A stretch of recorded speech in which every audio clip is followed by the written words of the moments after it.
Young tiger NTR ఇప్పుడు మంచి జోష్లో ఉన్నాడు. వరుసగా బ్లాక్ బస్టర్ హిట్లు కొట్టడంతో అటు ఫ్యాన్స్తో పాటు ఆయన కూడా ఎంతో హ్యాపీగా ఉన్నాడు. అయితే ప్రస్తుతం ఎన్టీఆర్ ఆర్ట్స్ బ్యానర్లో బాబీ దర్శకత్వంలో జై లవకుశ అనే సినిమా చేయడానికి రెడీగా ఉన్నాడు. ఈ సినిమా షూటింగ్ స్టార్ట్ చేసినా ఇంకా ఎన్టీఆర్ పాల్గొనలేదు.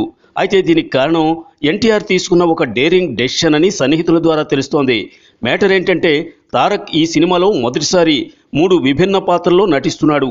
3 పేర్లు వచ్చే విధంగా జై లవకుశ అనే పేరు సెలెక్ట్ చేశారు.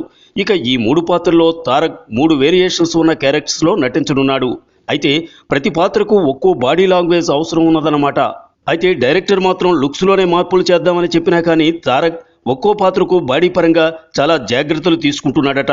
ఒక పాత్రలో మళ్ళీ 6 ప్యాక్ లాంటి బాడీతో అలరించనున్నాడట. కామెడీ రోల్కు ఒక బాడీ లాంగ్వేజ్, వేరే క్యారెక్టర్కు కొంచెం లావుగా, ఇలా ప్రతి పాత్రకు తన వేరియేషన్ ఉండాలని, ఫ్యాన్స్ నిరాశ చెందకూడదని డేరింగ్ డెసిషన్ తీసుకున్నాడట. అయితే ఇలా వెంటనే బాడీలో మార్పులు తెస్తే ఆరోగ్య సమస్యలు తలెత్తాయని చెప్పినా కానీ తారక్ ఒప్పుకోవడం లేదట. దీన్ని బట్టి చూస్తే తన అభిమానులను